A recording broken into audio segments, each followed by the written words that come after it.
英語聞き流しリスニング、英語テキストと MP3 音声ダウンロードはホームページからご利用いただけます。88thpp.com 88thpp.com Chapter 13. The INN of the Red Lobster. Cat and Fox and Marionette walked and walked and walked. At last, toward evening, dead tired, they came to the Inn of the Red Lobster. "Let us stop here a while," said the Fox, "to eat a bite and rest for a few hours. At midnight we'll start out again, for at dawn tomorrow we must be at the Field of Wonders." They went into the inn and all three sat down at the same table. However, not one of them was very hungry. The poor cat felt very weak, and he was able to eat only 35 mullets with tomato sauce and 4 portions of tripe with cheese. Moreover, as he was so in need of strength, he had to have 4 more helpings of butter and cheese. The fox, after a great deal of coaxing, tried his best to eat a little. The doctor had put him on a diet, and he had to be satisfied with a small hare dressed with a dozen young and tender spring chickens. After the hare, he ordered some partridges, a few pheasants, a couple of rabbits, and a dozen frogs and lizards. That was all. He felt ill, he said, and could not eat another bite. Pinocchio ate least of all. He asked for a bite of bread and a few nuts and then hardly touched them. The poor fellow, with his mind on the Field of Wonders, was suffering from a gold piece indigestion. Supper over, the fox said to the innkeeper, "Give us 2 good rooms, one for Mr. Pinocchio and the other for me and my friend. Before starting out, we'll take a little nap. Remember to call us at midnight sharp, for we must continue on our journey." "Yes, sir," answered the innkeeper, winking in a knowing way at the fox and the cat, as if to say, "I understand." As soon as Pinocchio was in bed, he fell fast asleep and began to dream. He dreamed he was in the middle of a field. The field was full of vines heavy with grapes. The grapes were no other than gold coins which tinkled merrily as they swayed in the wind. They seemed to say, "Let him who wants us take us." Just as Pinocchio stretched out his hand to take a handful of them, he was awakened by 3 loud knocks at the door. It was the innkeeper who had come to tell him that midnight had struck. "Are my friends ready?" the marionette asked him. "Indeed, yes. They went 2 hours ago." "Why in such a hurry?" "Unfortunately, the cat received a telegram which said that his firstborn was suffering from chilblains and was on the point of death. He could not even wait to say goodbye to you." "Did they pay for the supper?" "How could they do such a thing? Being people of great refinement, they did not want to offend you so deeply as not to allow you the honor of paying the bill." "Too bad. That offense would have been more than pleasing to me," said Pinocchio, scratching his head. "Where did my good friends say they would wait for me?" he added. "At the Field of Wonders, at sunrise tomorrow morning." Pinocchio paid a gold piece for the 3 suppers and started on his way toward the field that was to make him a rich man. He walked on, not knowing where he was going, for it was dark, so dark that not a thing was visible. Round about him not a leaf stirred. A few bats skimmed his nose now and again and scared him half to death. Once or twice he shouted, "Who goes there?" And the faraway hills echoed back to him, "Who goes there? Who goes there? Who goes?" As he walked, Pinocchio noticed a tiny insect glimmering on the trunk of a tree, a small being that glowed with a pale, soft light. "Who are you?" he asked. "I am the ghost of the talking cricket," answered the little being in a faint voice that sounded as if it came from a faraway world. "What do you want?" asked the marionette. "I want to give you a few words of good advice. Return home and give the 4 gold pieces you have left to your poor old father who is weeping because he has not seen you for many a day. Tomorrow my father will be a rich man, for these 4 gold pieces will become 2,000. Don't listen to those who promise you wealth overnight, my boy. As a rule they are either fools or swindlers. Listen to me and go home." "But I want to go on. The hour is late. I want to go on. The night is very dark. I want to go on. The road is dangerous. I want to go on." Remember that boys who insist on having their own way, sooner or later come to grief. The same nonsense. Goodbye, cricket. Good night, Pinocchio, and may heaven preserve you from the assassins. There was silence for a minute and the light of the talking cricket disappeared suddenly, just as if someone had snuffed it out. Once again the road was plunged in darkness. Chapter 14. Pinocchio, not having listened to the good advice of the talking cricket, falls into the hands of the assassins. "Dear, oh, dear. When I come to think of it," said the marionette to himself, as he once more set out on his journey, "we boys are really very unlucky. Everybody scolds us, everybody gives us advice, everybody warns us. If we were to allow it, everyone would try to be father and mother to us, everyone, even the talking cricket. Take me, for example. Just because I would not listen to that bothersome cricket, who knows how many misfortunes may be awaiting me. Assassins indeed. At least I have never believed in them nor ever will. To speak sensibly, I think assassins have been invented by fathers and mothers to frighten children who want to run away at night. And then, even if I were to meet them on the road, what matter? I'll just run up to them, and say, "Well, signori, what do you want? Remember that you can't fool with me. Run along and mind your business." At such a speech, I can almost see those poor fellows running like the wind. But in case they don't run away, I can always run myself. Pinocchio was not given time to argue any longer, for he thought he heard a slight rustle among the leaves behind him. He turned to look, and behold, there in the darkness stood two big black shadows, wrapped from head to foot in black sacks. The two figures leapt toward him as softly as if they were ghosts. "Here they come," Pinocchio said to himself, and, not knowing where to hide the gold pieces, he stuck all four of them under his tongue. He tried to run away, but hardly had he taken a step, when he felt his arms grasped and heard two horrible, deep voices say to him, "Your money or your life." On account of the gold pieces in his mouth, Pinocchio could not say a word, so he tried with head and hands and body to show, as best he could, that he was only a poor marionette without a penny in his pocket. "Come, come, less nonsense, and out with your money," cried the two thieves in threatening voices. Once more, Pinocchio's head and hands said, "I haven't a penny." "Out with that money or you're a dead man," said the taller of the two assassins. "Dead man," repeated the other. "And after having killed you, we will kill your father also." "Your father also?" "No, no, no, not my father," cried Pinocchio, wild with terror, but as he screamed, the gold pieces tinkled together in his mouth. "Ah, you rascal! So that's the game. You have the money hidden under your tongue. Out with it." But Pinocchio was as stubborn as ever. "Are you deaf? Wait, young man, we'll get it from you in a twinkling." One of them grabbed the marionette by the nose and the other by the chin, and they pulled him unmercifully from side to side in order to make him open his mouth. All was of no use. The marionette's lips might have been nailed together. They would not open. In desperation, the smaller of the two assassins pulled out a long knife from his pocket, and tried to pry Pinocchio's mouth open with it. Quick as a flash, the marionette sank his teeth deep into the assassin's hand, bit it off and spat it out. Fancy his surprise when he saw that it was not a hand, but a cat's paw. Encouraged by this first victory, he freed himself from the claws of his assailers and, leaping over the bushes along the road, ran swiftly across the fields. His pursuers were after him at once, like two dogs chasing a hare. After running 7 miles or so, Pinocchio was well nigh exhausted. Seeing himself lost, he climbed up a giant pine tree and sat there to see what he could see. The assassins tried to climb also, but they slipped and fell. Far from giving up the chase, this only spurred them on. They gathered a bundle of wood, piled it up at the foot of the pine, and set fire to it. In a twinkling the tree began to sputter and burn like a candle blown by the wind. Pinocchio saw the flames climb higher and higher. Not wishing to end his days as a roasted marionette, he jumped quickly to the ground and off he went, the assassins close to him as before. Dawn was breaking when, without any warning whatsoever, Pinocchio found his path barred by a deep pool full of water the color of muddy coffee. What was there to do? With a 1, 2, 3. He jumped clear across it. The assassins jumped also, but not having measured their distance well, splash! They fell right into the middle of the pool. Pinocchio, who heard the splash and felt it, too, cried out, laughing, but never stopping in his race. "A pleasant bath to you, signori." He thought they must surely be drowned and turned his head to see. But there were the two somber figures still following him, though their black sacks were drenched and dripping with water. Chapter 15. The assassins chase Pinocchio, catch him, and hang him to the branch of a giant oak tree. As he ran, the marionette felt more and more certain that he would have to give himself up into the hands of his pursuers. Suddenly he saw a little cottage gleaming white as the snow among the trees of the forest.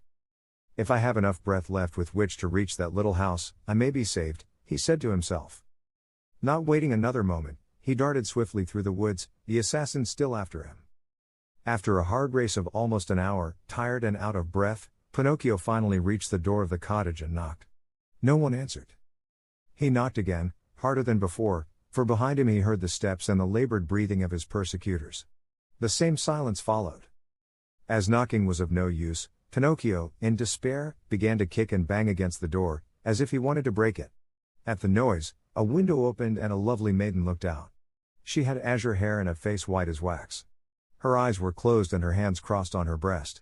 With a voice so weak that it hardly could be heard, she whispered, "No one lives in this house. Everyone is dead. Won't you, at least, open the door for me?" cried Pinocchio in a beseeching voice. "I also am dead." "Dead? What are you doing at the window, then?" "I am waiting for the coffin to take me away." After these words, the little girl disappeared and the window closed without a sound. "Oh, lovely maiden with azure hair," cried Pinocchio, "open, I beg of you. Take pity on a poor boy who is being chased by two asses." He did not finish, for two powerful hands grasped him by the neck and the same two horrible voices growled threateningly, "Now we have you." The marionette, seeing death dancing before him, trembled so hard that the joints of his legs rattled and the coins tinkled under his tongue. "Well," the assassins asked, "will you open your mouth now or not?" "Ah. You do not answer? Very well, this time you shall open it." Taking out two long, sharp knives, they struck two heavy blows on the marionette's back. Happily for him, Pinocchio was made of very hard wood and the knives broke into 1,000 pieces. The assassins looked at each other in dismay, holding the handles of the knives in their hands. "I understand," said one of them to the other, "there is nothing left to do now but to hang him." "To hang him," repeated the other. They tied Pinocchio's hands behind his shoulders and slipped the noose around his neck. Throwing the rope over the high limb of a giant oak tree, they pulled till the poor marionette hung far up in space. Satisfied with their work, they sat on the grass waiting for Pinocchio to give his last gasp. But after 3 hours the marionette's eyes were still open, his mouth still shut, and his legs kicked harder than ever. Tired of waiting, the assassins called to him mockingly, "Goodbye till tomorrow. When we return in the morning, we hope you'll be polite enough to let us find you dead and gone and with your mouth wide open." With these words they went. A few minutes went by and then a wild wind started to blow. As it shrieked and moaned, the poor little sufferer was blown to and fro like the hammer of a bell. The rocking made him seasick and the noose, becoming tighter and tighter, choked him. Little by little a film covered his eyes. Death was creeping nearer and nearer, and the marionette still hoped for some good soul to come to his rescue, but no one appeared. As he was about to die, he thought of his poor old father and, hardly conscious of what he was saying, murmured to himself, "Oh, father, dear father! If you were only here!" These were his last words. He closed his eyes, opened his mouth, stretched out his legs, and hung there, as if he were dead. Chapter 16. The lovely maiden with azure hair sends for the poor marionette, puts him to bed, and calls 3 doctors to tell her if Pinocchio is dead or alive. If the poor marionette had dangled there much longer, all hope would have been lost. Luckily for him, the lovely maiden with azure hair once again looked out of her window. Filled with pity at the sight of the poor little fellow being knocked helplessly about by the wind, she clapped her hands sharply together 3 times. At the signal, a loud whir of wings in quick flight was heard and a large falcon came and settled itself on the window ledge. "What do you command, my charming fairy?" asked the falcon, bending his beak in deep reverence, for it must be known that, after all, the lovely maiden with azure hair was none other than a very kind fairy who had lived, for more than 1,000 years, in the vicinity of the forest. "Do you see that marionette hanging from the limb of that giant oak tree?" "I see him." "Very well. Fly immediately to him. With your strong beak, break the knot which holds him tied, take him down, and lay him softly on the grass at the foot of the oak." The falcon flew away and after 2 minutes returned, saying, "I have done what you have commanded." "How did you find him? Alive or dead?" "At first glance, I thought he was dead. But I found I was wrong, for as soon as I loosened the knot around his neck, he gave a long sigh and mumbled with a faint voice, 'Now I feel better.'" The fairy clapped her hands twice. A magnificent poodle appeared, walking on his hind legs just like a man. He was dressed in court livery. A tricorn trimmed with gold lace was set at a rakish angle over a wig of white curls that dropped down to his waist. He wore a jaunty coat of chocolate-colored velvet, with diamond buttons, and with 2 huge pockets which were always filled with bones, dropped there at dinner by his loving mistress. Breeches of crimson velvet, silk stockings, and low, silver-buckled slippers completed his costume. His tail was encased in a blue silk covering, which was to protect it from the rain. "Come, Medoro," said the fairy to him. "Get my best coach ready and set out toward the forest. On reaching the oak tree, you will find a poor, half-dead marionette stretched out on the grass. Lift him up tenderly, place him on the silken cushions of the coach, and bring him here to me." The poodle, to show that he understood, wagged his silk-covered tail 2 or 3 times and set off at a quick pace. In a few minutes, a lovely little coach, made of glass, with lining as soft as whipped cream and chocolate pudding, and stuffed with canary feathers, pulled out of the stable.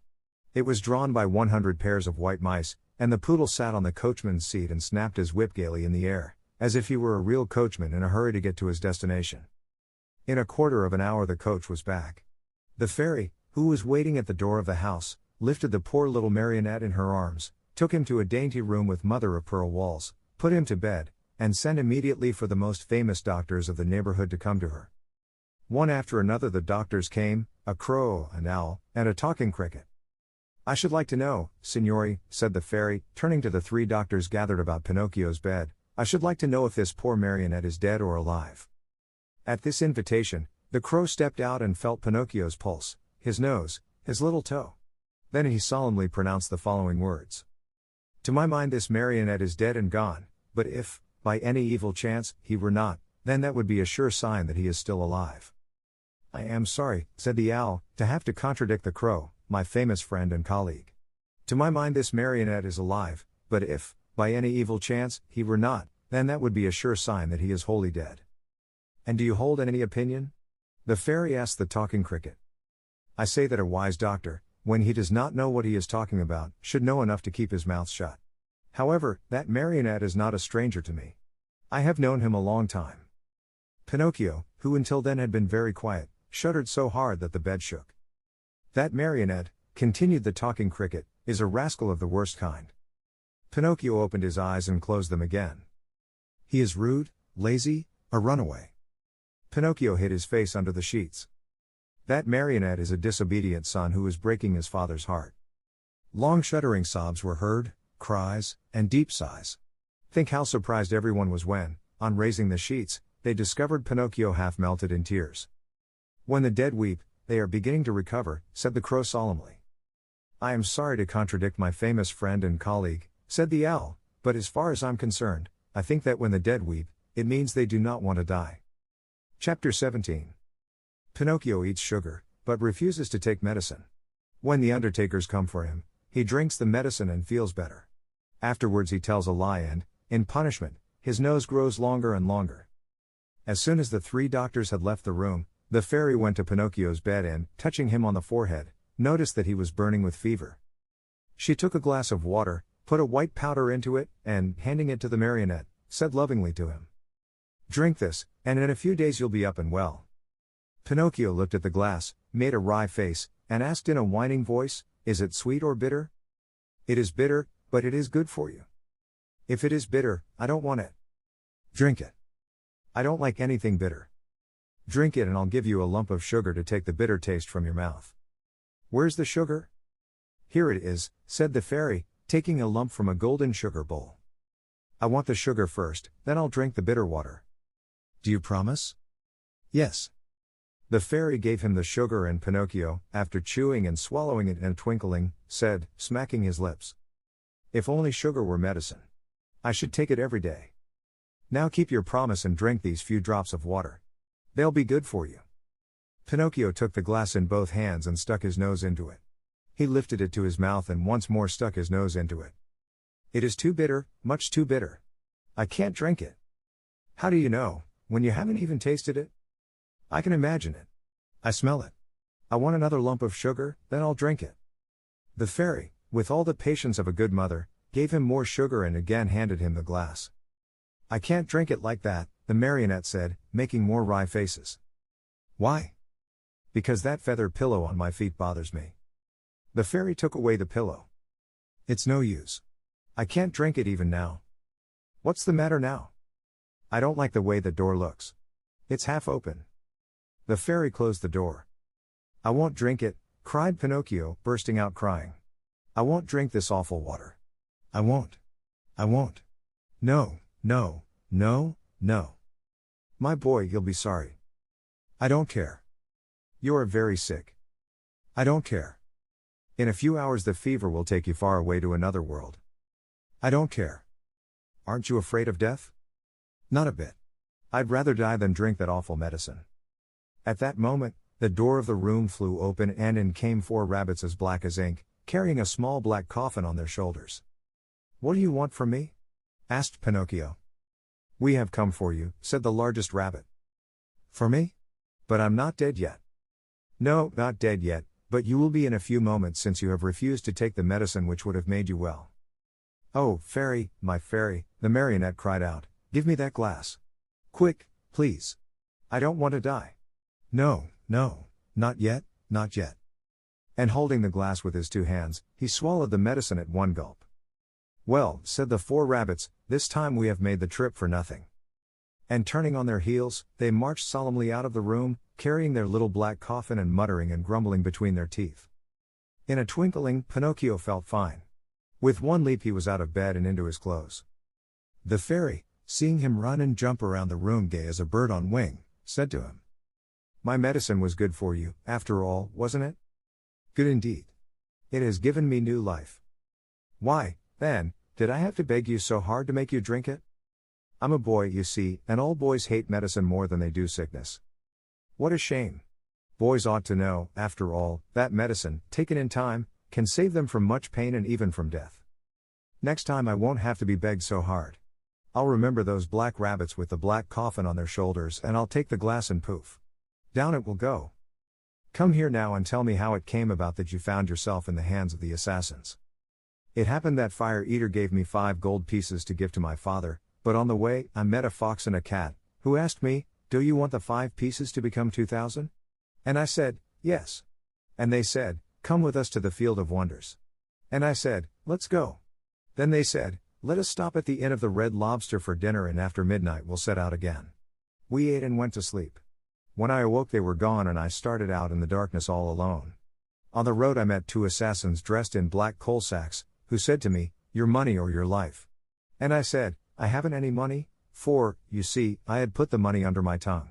One of them tried to put his hand in my mouth, and I bit it off and spat it out, but it wasn't a hand, it was a cat's paw. And they ran after me, and I ran and ran, till at last they caught me and tied my neck with a rope and hanged me to a tree, saying, 'Tomorrow we'll come back for you and you'll be dead and your mouth will be open, and then we'll take the gold pieces that you have hidden under your tongue.'" "Where are the gold pieces now?" the fairy asked. "I lost them," answered Pinocchio, but he told a lie, for he had them in his pocket. As he spoke, his nose, long though it was, became at least 2 inches longer. "And where did you lose them?" "In the wood nearby." At this second lie, his nose grew a few more inches. "If you lost them in the nearby wood," said the fairy, "we'll look for them and find them, for everything that is lost there is always found." "Ah, now I remember," replied the marionette, becoming more and more confused. "I did not lose the gold pieces, but I swallowed them when I drank the medicine." At this third lie, his nose became longer than ever, so long that he could not even turn around. If he turned to the right, he knocked it against the bed or into the window panes. If he turned to the left, he struck the walls or the door. If he raised it a bit, he almost put the fairy's eyes out. The fairy sat looking at him and laughing.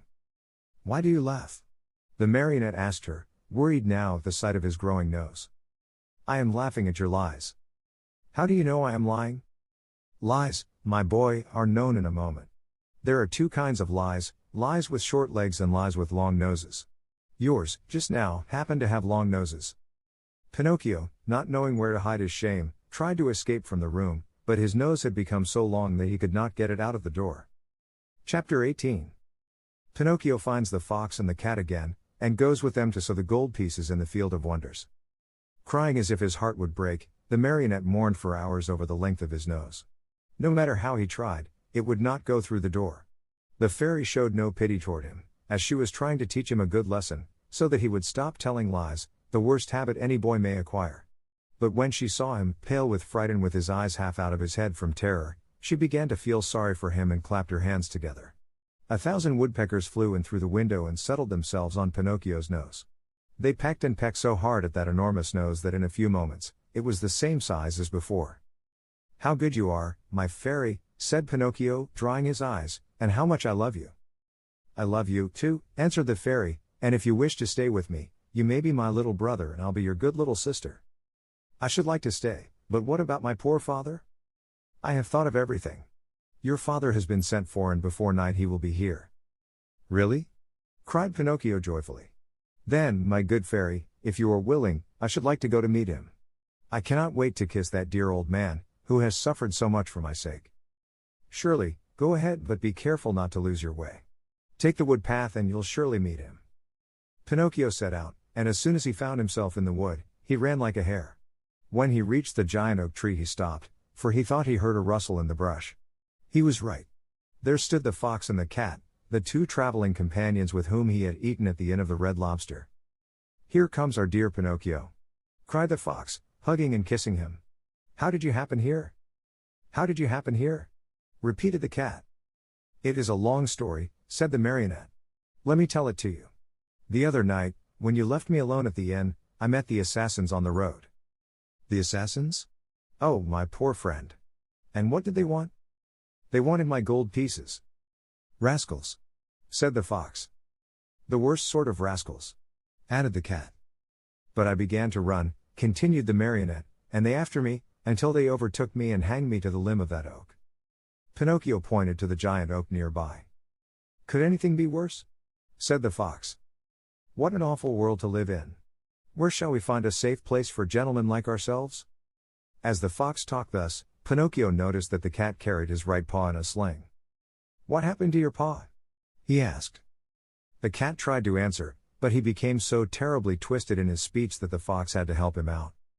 "My friend is too modest to answer. I'll answer for him. About an hour ago, we met an old wolf on the road. He was half starved and begged for help. Having nothing to give him, what do you think my friend did out of the kindness of his heart? With his teeth, he bit off the paw of his front foot and threw it at that poor beast, so that he might have something to eat."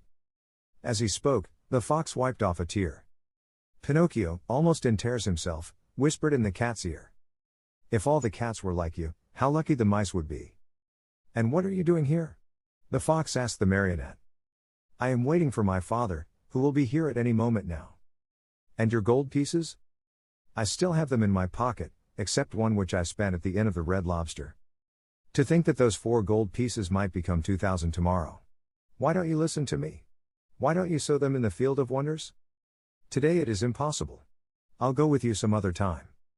"Another day will be too late," said the fox. "Why?"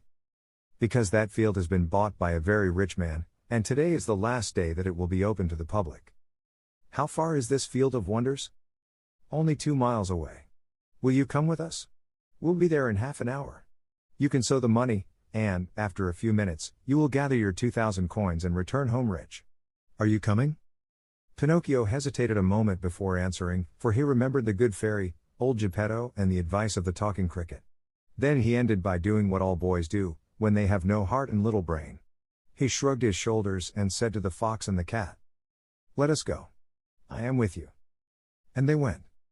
They walked and walked for half a day at least, and at last they came to the town called the City of Simple Simons.